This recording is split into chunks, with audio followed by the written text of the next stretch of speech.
কি ঘরে কয়েক টুকরো গরুর মাংস পড়ে আছে, ভাবছেন যে এটা দিয়ে কি তৈরি করা যায় যাতে পরিবারের সবাই একসাথে বসে খাওয়া যায়।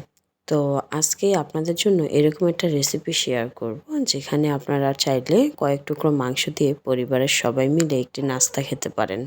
তো চলুন রেসিপিটি দেখে নেওয়া যাক। রেসিপিটি তৈরির জন্য এখানে আমি 5টি টুকরো গরুর মাংস নিয়েছি এবং সাথে নিয়েছি ডাল বাটা।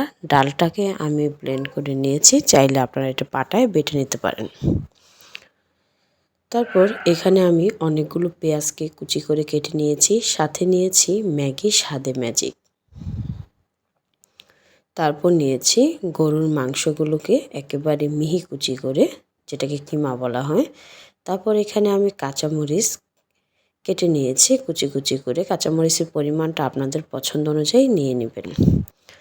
তারপর আমি একটি বোল নিয়ে নিলাম, বোলে একে একে ঢেলে দিলাম পেঁয়াজ কুচি, কাঁচামরিচ কুচি ও গরুর মাংসের কিমাগুলো। তারপর এখানে বাকি উপকরণগুলো আমরা ঢেলে নেব। এখানে আমি প্রথমে ব্যবহার করছি 1 চা চামচ পরিমাণ লবণ, তারপরে হাফ চা চামচ পরিমাণ শুকনো মরিচের গুঁড়ো, সামান্য পরিমাণ হলুদের হচ্ছে অপশনাল, কালারের জন্য ব্যবহার করা হবে। 1 চা চামচ পরিমাণ ধনিয়া গুঁড়ো ও 1 চা চামচ পরিমাণ জিরে গুঁড়ো। তারপর ম্যাগি স্বাদে ম্যাজিক মশলাটি ঢেলে নিব। তারপর হাতের সাহায্যে ভালো করে এটি মেখে নেব। অবশ্যই চেষ্টা করবেন ভালো করে মেখে নিতে, এতে করে মশলার ভেতর ভালো করে ঢুকে যাবে। তারপর কিছুটা সময় রেস্টে রেখে দিব। যতক্ষণ রেস্টে রাখবেন ততটাই ভালো। আমি 10 মিনিটের মতো রেস্টে রেখে দিয়েছিলাম। 10 মিনিট পর দেখতে পাচ্ছেন মাংসের ভেতরে ভালো করে মশলাগুলো ঢুকে গেছে। তারপর এখানে আমি 1 চা চামচ পরিমাণ লবণ আবারও অ্যাড করে দিলাম।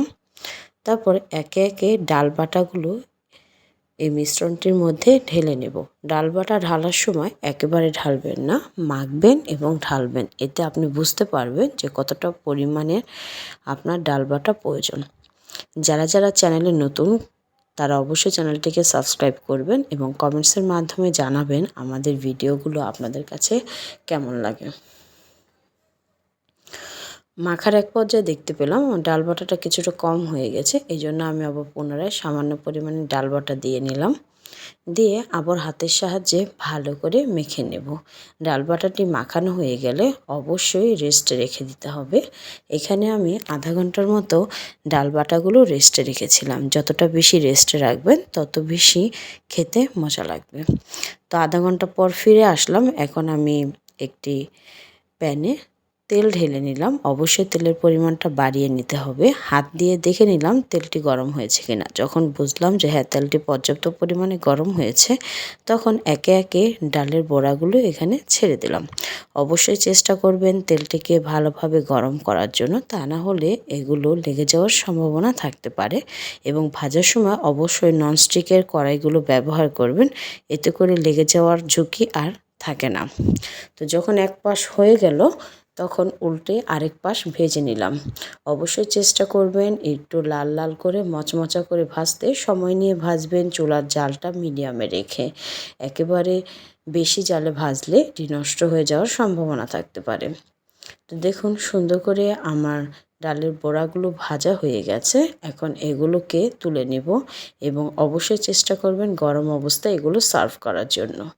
এখন আপনাদের একটু ভেঙে দেখাচ্ছি, দেখুন কিভাবে প্রতিটা বাইটেই আপনারা গরুর মাংসের কিমা পেয়ে যাবেন। ভাঙলে কিমাগুলো দেখা যাচ্ছে। যত বেশি কিমা ব্যবহার করবেন তত বেশি খেতে ভালো লাগবে। তো অতিথি আপ্যায়নে এরকম একটি রেসিপি হলে খারাপ হয় না। আশা করছি আপনাদের সম্পূর্ণ ভিডিওটি ভালো লেগেছে। ধন্যবাদ সবাইকে।